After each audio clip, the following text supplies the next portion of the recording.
Nagaan Waaqayyoo isiniif haa ta'u, sabni Waaqayyoo akkam jirtu. Kanaan dura barnoota walitti fufiinsaa dhimma wal fakkaatuun wal wajjiniin jalqabne waa'ee lakkoolee yookaan wal'aansoo dhaloota jaarraa 21ffaa jaarraa tokkoffaarraa kaafnee hanga jaarraa 21ffaatti adeemne waa muraasa ilaalleerra. Har'aa kaafnee garuu rakkoolee jaarraa 21ffaa jiru keessaa tokko lama innee from simple to complex wal wajjiniin barnoota keenya itti fufna. Kun YouTubein kun Pastor Tasfaayee Tafarraa Official jedhama. Subscribe gochuudhaan, comment gochuudhaan, akkuma kanallee yeroo tan keessaniif share gochuudhaan dhugaan kun ilmaan namaa biraa akka ga'u kagootan jaalala gooftaatiin isin gaafadha. Kallattiidhumaan yeroo itti dabarru challenge yookaan wal'aansoo jaarraa 21ffaa keessa dhaloonni kun qabu keessaa inni tokkoffaan wal'aansoo wallaalummaati. Wallaalummaa yookaan ignoransiin dhaloota kana keessaa olaanaadha.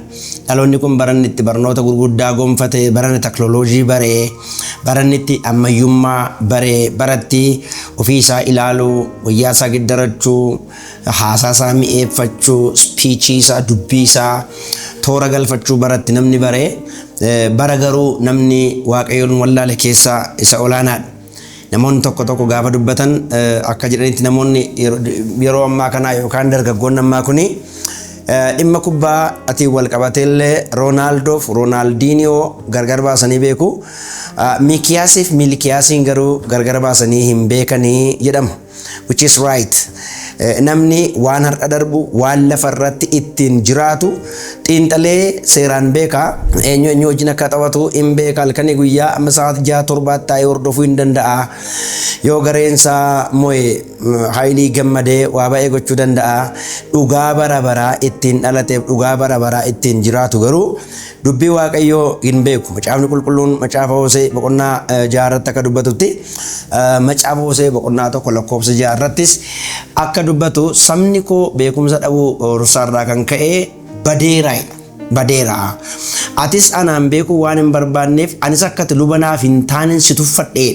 Anis akkati lubanaaf hin taane si tuffadhee na baruu hin barbaannedha. Yesuus Kiristoos gaafa dubbatu caaffata qullaadhaaf humna Waaqayyoo hin beekta waan ta'eef dogoggortaniidha. So dhaloonni kun challenge guddaa inni qabu keessaa teknooloojii gonfadheeraa, beekumsa qabaa, wantootan garaagaraa tuulladheeraa jedhee madda beekumsa isa dhugaa Waaqayyoon hamminni beeku yookaan muraasaa yookaan almost none hin jiru jechuuf hin danda'ama. Macaafa qulqulluu keenyatti deebinee dhimma wallaalummaatti wal qabsiifnee gaafa ilaallu macaafa seenaa baraasa 2ffaa boqonnaa 15 lakkoofsa 3 irraa kaasee sagaleen Waaqayyoo akkana jedha.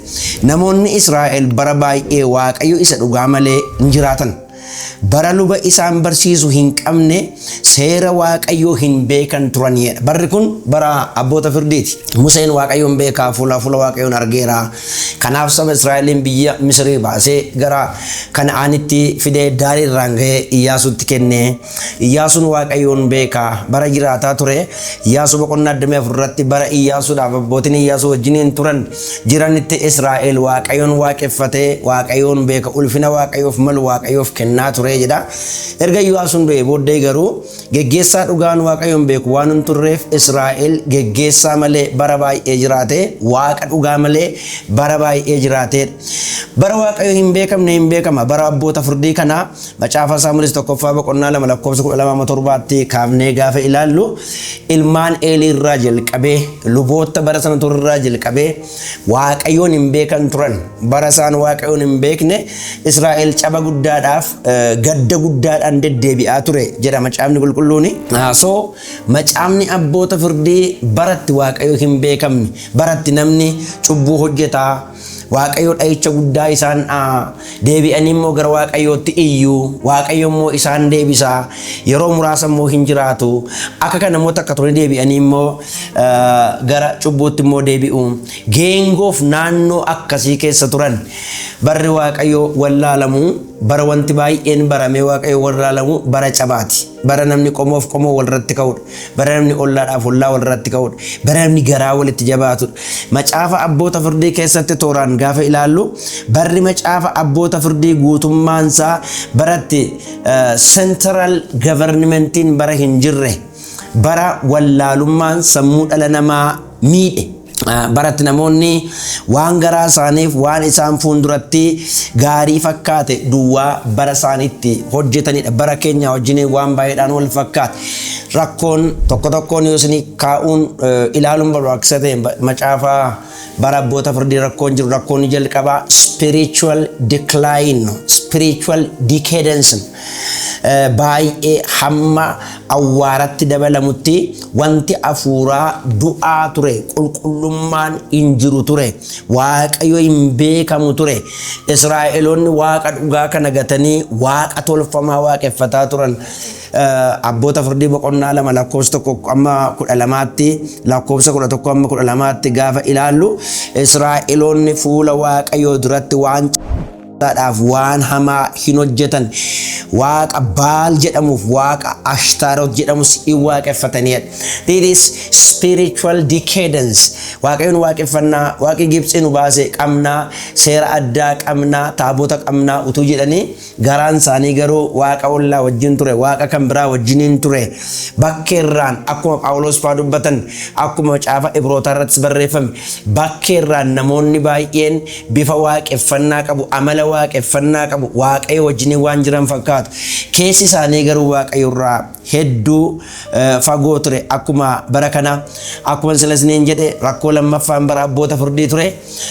It's just the cycle of sin. Cubbuu achuma keessa deddeebi'u, jireenya hin geeddaramne, jireenya transformed hin taane, jireenya kan kaleessa godhanirraa fooyya'anii boru waan biraatti hin ceene, jireenya achumee ture. Bara kanas namoonni ayyaana waaqayyootti hirkachuudhaan, waaqayyo araara bara baraati jechuudhaan, yeroo takkaa fayyinaan bara baraan fayyuudha jechuudhaan, yeroo waan kaleessaa keessa deddeebi'an, yeroo achuma deddeebi'an, jijjiiramni kan hin jirre, fooliin Kiristoosin beekuu keessatti kan hin argamne. Macaafa abboota firdii keessa rakkoonni olaanaan kana ture. Abboota firdii boqonnaa 2 lakkoofsa 16-19tti gaafa laallu waaqayyo warra masaafintii jedhaman yookaan immoo abboota firdii warra jedhaman isaaniif kaasee, garuu yeroo isaan du'an sabni deebi'ee iddoo masaatti deebi'aadha. Waaqayyo tola kaaseera, yeroo inni du'achumatti deebi'anii, Geediyoon ka'eera, yeroo inni du'achumatti deebi'anii, Baareek ka'eera, yeroo inni du'achumatti deebi'anii, Naa'od ka'eera, yeroo inni du'achumatti deebi'anii, Saamsoon ka'eera, yeroo inni du'achumatti deebi'anii, namni tokko hin ka'a, yeroo inni waa jedhu gara waaqaatti deebi'u, yeroo inni du'u immoo duukaa du'u. Kanaaf jarri kun rakkoon isaa inni guddaan maan seentardi turan, abbaadhuma ka'e duukaa fiigu malee waaqa nama sana boodaa hin beekan. Akkuma yeroo ammaa kana namoonni raajidhuma waaqa iddoo tokkotti kaase duukaa yeroo fiigan, namichi waa taanaan achumaan dhaaban, namni tokko iddoo tokko yeroo ka'u duukaa fiigan, namichi waa taanaan achumaan duukaa du'an. Hojii ergamootaa irratti akkuma abaluun ka'ee hin darbee duukaa badan, abaluun ka'ee hin darbee duukaa badan. Yerootti namni ejjennoo hin qabne, yerootti namni personaalii waaqa wajjin wal hin beekne, yeroo hammaataa akkasii ture abboota firdii keessa. Inni sadaffaan is lack of leadership. Central governmentiin hin jiru, namni orderii gashee frameworkiitti hojjetee asirraan adeemna jedhu hin jiru. Abbaadhuma ka'eetu ka'ee diina isaanii faayit godhee deebi'ee achumaan du'a.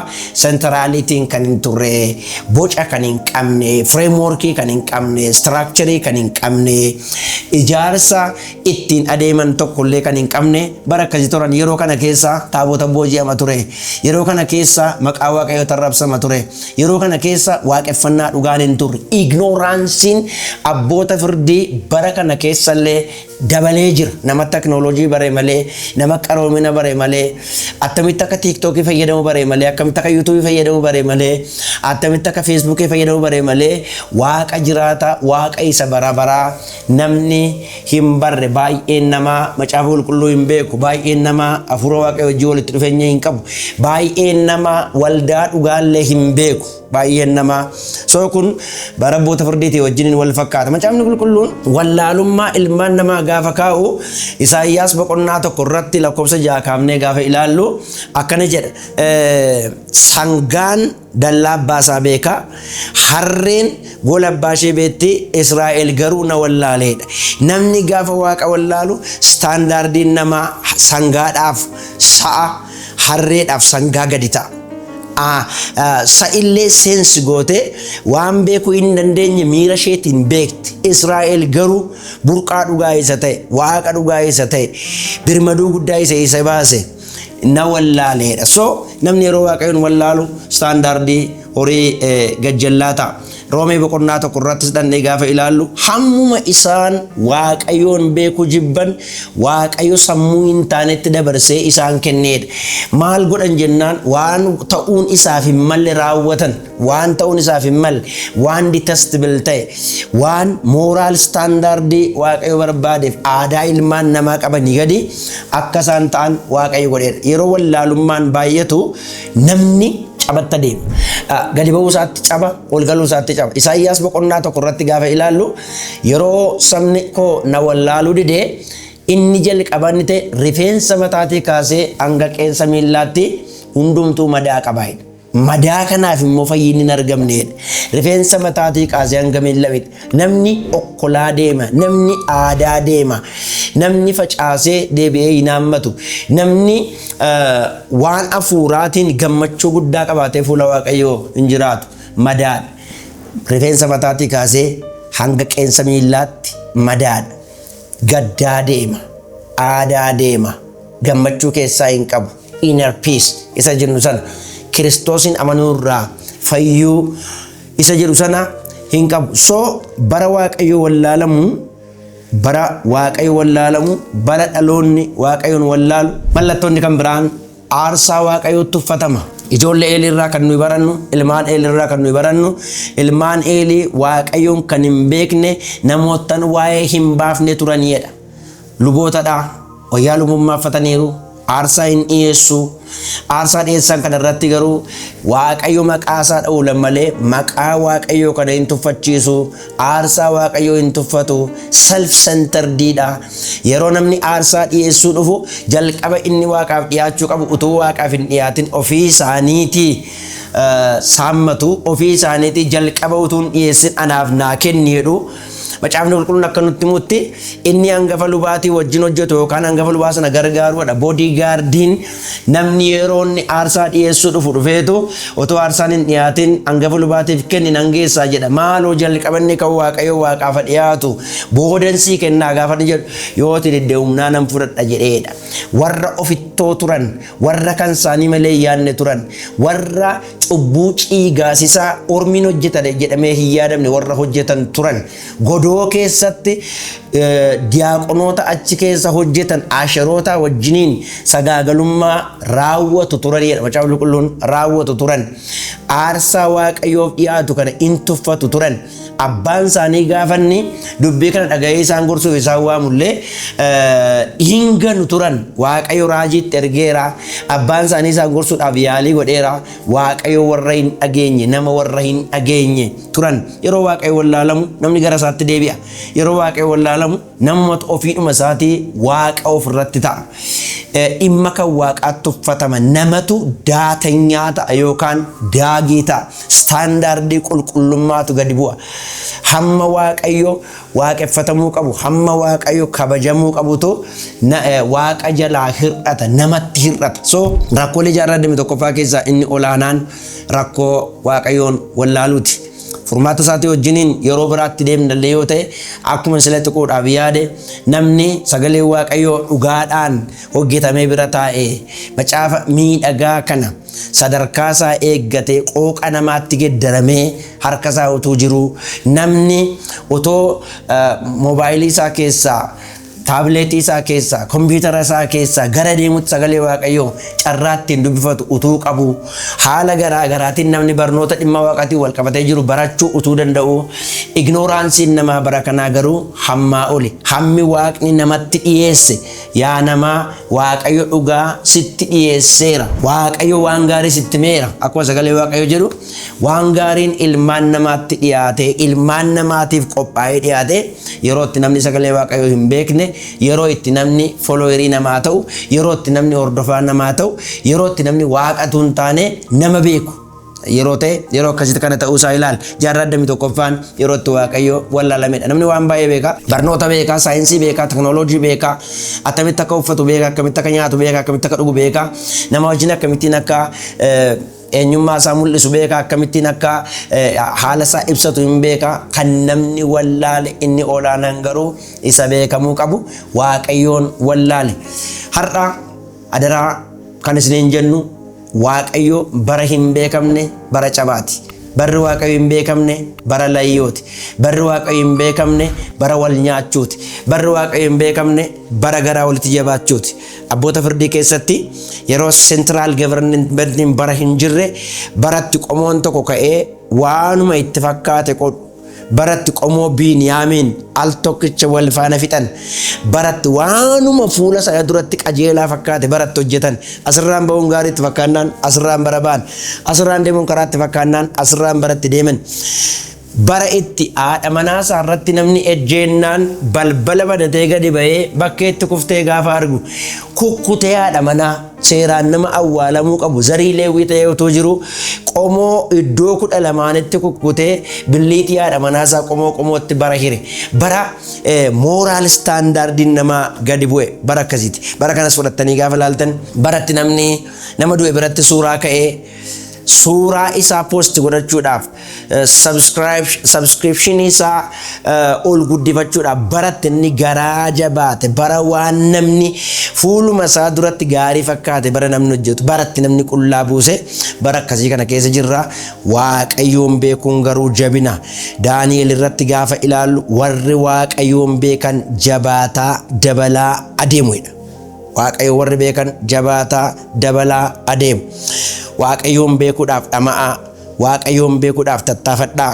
Sagalee Waaqayyootiin Waaqayyoon beekna. Ayyaana Waaqayyootiin guutamuudhaan Waaqayyoon beekna. Barnoota dhugaa Waaqayyoo ibsan barachuudhaan Waaqayyoon beekna. Kana yeroo yeroon isaa ga'u akkamitti akka Waaqayyoon beekuun mallu walii wajjin yerootti ilaallu ta'a. Rakkoo bara kanaa keessaa inni olaanaaf inni jalqabaa garuu Waaqayyoon wallaaluudha. Bara jireenya keenyaa lubbuudhaan utuu lafarra jirru Yesuus Kiristoos akkana jedhe. Isaanis dhugaa kee beekaniiru, anis dhugaa kana isaan biratti kenneera. Isin dhugaa hin beektu, dhugaanis immoo bilisa isin baasa. Dhugaa beektu, dhugaan bilisa isin baasa. So dhugaa beeku kana bira Waaqayyoon waa ga'u jecha barnoota kana hiriyoottan keessaniif, firoottan keessaniif share godhaa. Namoonni dammaqanii Waaqayyoos na eebbisu. Kutaa itti aanutti yeroo itti aanutti wal agarra.